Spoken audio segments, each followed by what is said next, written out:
How do you each and every day stay engaged and excited in your classroom? What's going on, world of early childhood education?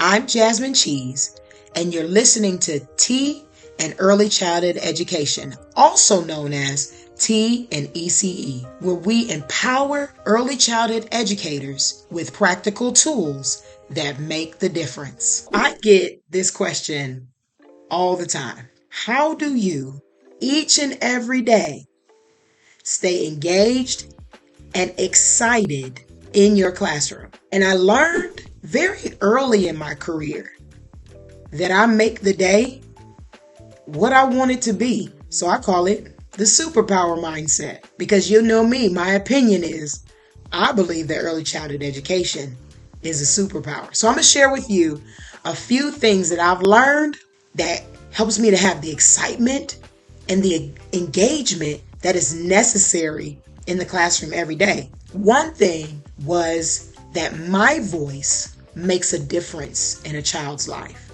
So what do I mean by that? To have a positive voice of encouragement and reinforcement. Each and every day, to do my best to find those things about a child that I can encourage them to keep doing. And then when I saw that they made the effort or had the intention to do what was right, I also use my voice to reinforce it. And so having that mindset that each and every day, my voice in their ear would make a difference, it changed my entire mindset. It helped me to know that I've got to come in each and every day and watch and pay attention and observe of them just being great in this atmosphere called our classroom. Number 2, be invested. One thing that helped me to really be present in my classroom was to be invested in their present, in their past, and in their future. So what I mean by that, let's look at it like this. When it came to their past, right, I was invested in knowing where they came from, what their family background was like. I took the time to get to know them as children, to know what their previous teachers or things that their parents knew about them. So I took time to get to know them on that level. When it came to their present, what were they coming into the classroom with? Their personality, right? Things that made them individuals in who they were. Invested. And then my favorite part is to be invested in their future. So what did that look like? That looked like me taking time that when I saw things in the child that needed to be worked on or needed to be consistently reminded of or taken note of, that would down the line, I know it would help them in their future, I put the time in, right? I was invested in where they came from, who they were in the present, and then I watched to see what things may hinder them down the line.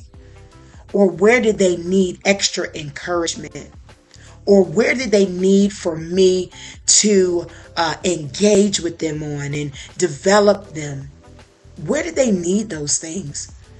Because if I poured into them in this season of their life, then it would carry out for their future. I'm invested in them becoming their best selves, even at these early ages of 3, 4, 5, 6 years old. I'm invested in that because I want to see what they're going to become. Even at the end of the year, what kind of transformation will happen? But it's because I want to be a part of that. So I'm invested. Another piece, this will stick. I began to think about lasting impressions. Those things that would stick out in their mind about me, Miss Cheese. They may forget what you say, but they won't forget how you made them feel. What did I want them to have in their memory bank and say, I remember this about Miss Cheese. I remember that she took outside when it was raining in the summer months and we splashed in puddles. And then we had to come back in and change our clothes. But that was already in the plan of the day, right? Because that was just something that I wanted them to have the experience of. Or we had circus day in the classroom. So we were able to have so many different colors and we were able to make different things in the classroom and we were able to do funnel cakes and do face painting.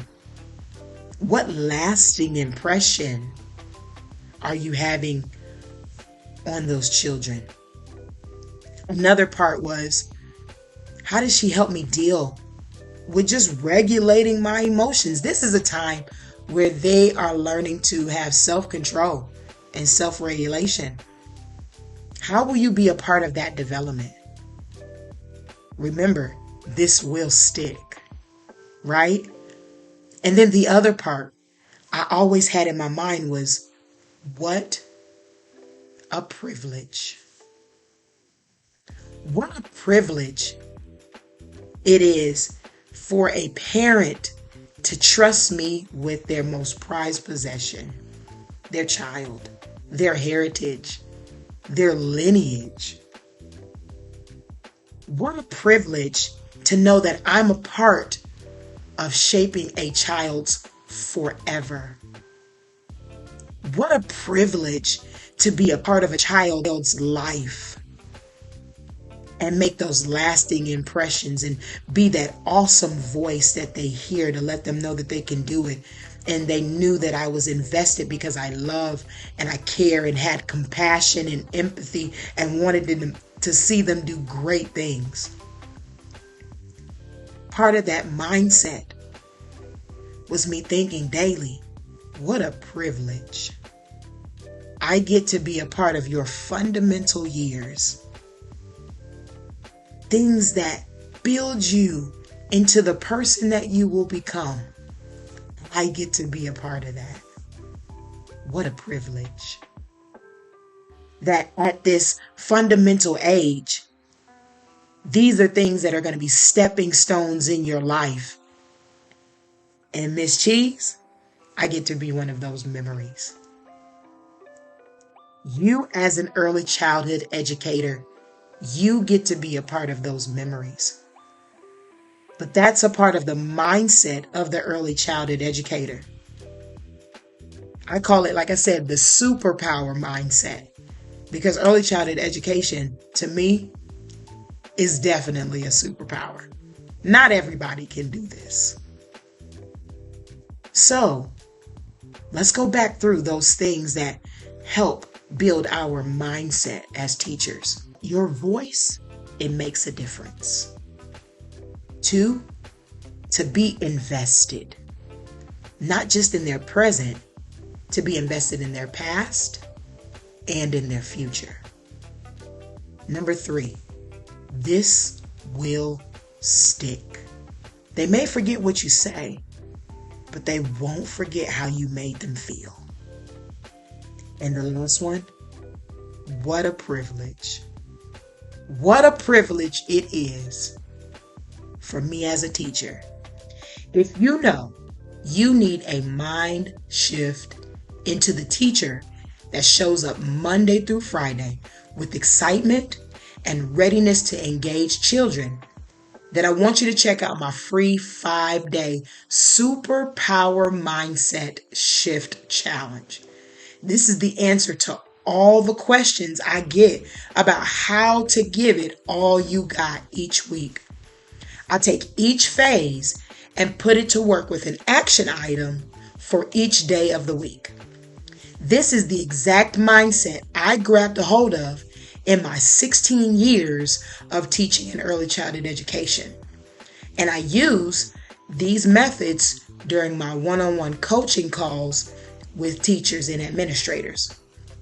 So if you are first year teacher If you are first to 5 years, even up to 7 years, and you just need help with the refreshing of your mindset as far as a teacher, if you need just a little bit more assistance and help and encouragement and inspiration when it comes to you being able to be present and showing up each day of the week, then I know that this Superpower Challenge is going to help you. So for that free challenge, you can visit Little Ones, INC/Superpower Mindset Challenge. Or you can just click on the link in the show notes. Also, if you enjoyed this video, if it helped you, then I want you to share it. Okay? I want you to also leave your questions because I'm going to go through them and I'm going to look at them and I'd love to answer them on the show. All right? So I want you to like, comment, subscribe, and I want you to join the community where ECE is our superpower. Till next time, we'll see you later.